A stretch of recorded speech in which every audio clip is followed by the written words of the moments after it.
ఆ జిల్లాలో కుల రాజకీయం తారాస్థాయికి చేరుకుంది. ప్రధానంగా జిల్లా రాజకీయాలు రెండు కులాల మధ్య నడుస్తున్నాయి. పార్టీలు వేరైనా నడుస్తున్న కులాలు మాత్రం రెండే. అయితే ఇప్పుడు దానికి విరుద్ధంగా ఒకే కులంలోనే కుల రాజకీయం సాగుతుంది. అసలు ఈ పరిస్థితి ఆ కులానికి ఎందుకు వచ్చింది? ఆ కులంలోనే అసమ్మతి గలం ఎందుకు పుట్టుకొచ్చింది? ఉత్తరాంధ్రలో కీలక జిల్లా అయిన శ్రీకాకుళంలో కళింగ కులం రాజకీయంగా ఎంత ప్రభావం చూపుతోంది? స్థానిక ఎన్నికల నుంచి అసెంబ్లీ వరకు వారి పాత్ర ఎలా మారుతుంది? Let's watch.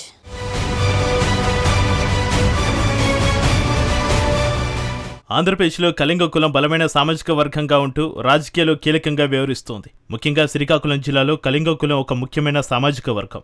గ్రామీణ ప్రాంతాల్లో వీరి సంఖ్య గణనీయంగా ఉండడంతో రాజకీయంగా ఈ వర్గం ప్రభావం రోజురోజుకు పెరుగుతోంది. స్థానిక సంస్థల ఎన్నికలలో కళింగ వర్గానికి చెందిన నాయకులు కీలకంగా మారుతున్నారు. పంచాయతీలు, మండలాల్లో వీరి ప్రాతినిధ్యం పెరుగుతోంది. కొన్ని నియోజకవర్గాల్లో ఈ కులం ఓటింగ్ ప్యాటర్న్ గెలుపు ఓటములను నిర్ణయించే స్థాయిలో ఉంది. అయితే ఈ వర్గం రాజకీయ ప్రాధాన్యత, కేబినెట్ పదవుల కోసం డిమాండ్ చేస్తోంది. అలాగే వైసీపీ, టీడీపీలో ఈ కులానికి సంబంధించిన నేతలు కీలకంగా ఉంటున్నారు. శ్రీకాకుళం జిల్లాలోని అనేక నియోజకవర్గాల్లో కళింగ కులానికి చెందిన ఓటర్లు అత్యధిక సంఖ్యలో ఉండి రాజకీయ ఫలితాలను మార్చగల శక్తిని కలిగి ఉన్నారు. తమకు సరైన రాజకీయ ప్రాతినిధ్యం కల్పించడం లేదని, ముఖ్యంగా తెలుగుదేశం పార్టీ హయాంలో అన్యాయం జరుగుతుందని ఈ వర్గ నేతలు కొన్నిసార్లు అసంతృప్తి వ్యక్తం చేశారు. వైసీపీ, టీడీపీలు రెండు ఈ వర్గం మద్దతు కోసం ప్రయత్నిస్తాయి. కళింగ నాయకులకు టికెట్లు, పదవులు ఇవ్వడం ద్వారా వారిని ఆకట్టుకునే ప్రయత్నం చేస్తారు. కళింగ కులం ఆంధ్రప్రదేశ్ రాజకీయాల్లో ఒక నిర్ణయాత్మక ఓటు బ్యాంకుగా ఉంది. అధికారంలో ఎవరు ఉన్నా తమకు తగిన రాజకీయ భాగస్వామ్యం కోసం, ప్రాతినిధ్యం కోసం ఈ వర్గం ఎల్లప్పుడూ పోరాడుతూనే ఉంటుంది.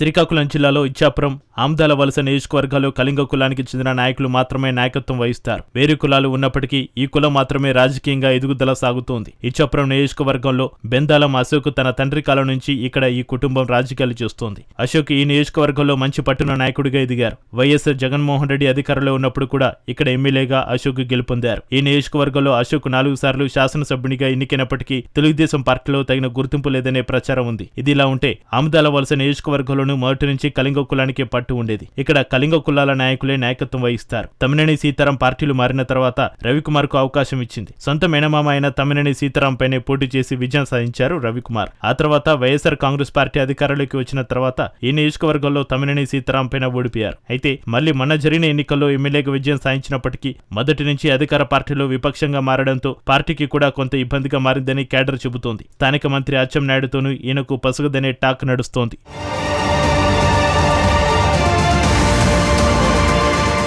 మొదటి నుంచి రవికుమార్ మాట తీరు వివాదాస్పదంగా ఉండడంతో ఎప్పటికప్పుడు వార్తలో నిలుస్తున్నారు. దీంతో పార్టీకి కొంత ఇబ్బందికర పరిస్థితులు ఎదురవుతున్నాయట. ఎవరి మాట వినరని, చెప్పిందే చేయాలని హుకుం జారీ చేయడం అధికారులకు కూడా ఇబ్బందిగా మారిందనే గుసగుసలు వినిపిస్తున్నాయి. అధిష్టానం వద్ద మాత్రం రవికుమార్ కంటే అశోక్కే ఎక్కువగా అనుకూలంగా ఉందనే టాక్ వినిపిస్తోంది. దానికి తోడు మంత్రి అచ్చెన్నాయుడు అండదండలు కూడా అశోక్ ఉండడం కలిసి వస్తుందట. దీంతో ఇద్దరు నేతల మధ్య ఒకే కులలో చిచ్చు మొదలైంది. అయితే మంత్రివర్గ విస్తరణలో రవికుమార్ కి బెర్త్ ఖరారైందని వార్తలు వచ్చినప్పటికీ మళ్లీ మార్పులు చేర్పులు రావడంతో ఒకే కులంలో లుక్కులుక్కులు ప్రారంభమయ్యాయి. అశోక్ పైనే జిల్లా కళింగ కులానికి చెందిన నాయకులు మొగ్గు చూపడం, దానికి తోడు మంత్రి అచ్చెన్నాయుడు సానుకూల సంకేతాలు కూడా ఉండడం కలిసి వచ్చే అంశంగా మారింది. ఇక రవికుమార్ కు అవకాశం రాకపోవచ్చనే ప్రచారం నడుస్తోంది. అమాత్య పదవికి అవకాశం వస్తుందనుకుంటే అడ్డంకులు రావడంతో కుల రాజకీయం తారాస్థాయికి చేరుకుంది. ఈ పరిణామాలు పార్టీపై ఏ విధంగా ప్రభావం చూపుతాయోనని పార్టీ వర్గాలు ఆందోళన చెందుతున్నాయి. ఇటువంటి పరిస్థితుల్లో ఒకే కులంలో వర్గ విభేదాలు వచ్చే అవకాశాలు ఉన్నాయి. మొత్తానికి పరిస్థితులు ఎలా మారతాయో మంత్రివర్గ విస్తరణ తర్వాత తెలుస్తోంది.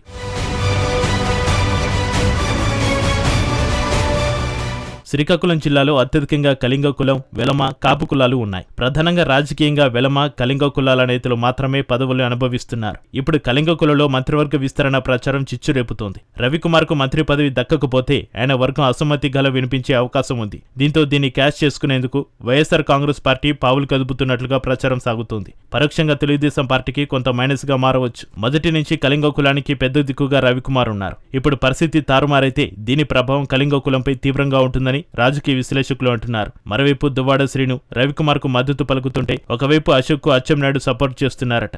దీంతో రవికుమార్ కు మంత్రి పదవి రాకుండా అడ్డుపడుతున్నారని సమాచారం. ఈ విధంగా సాగితే మాత్రం రాబోయే ఎన్నికల్లో కళింగ కులానికి చెందిన నాయకులు, ప్రజలు తెలుగుదేశం పార్టీకి వ్యతిరేకంగా మారే అవకాశం ఉంది.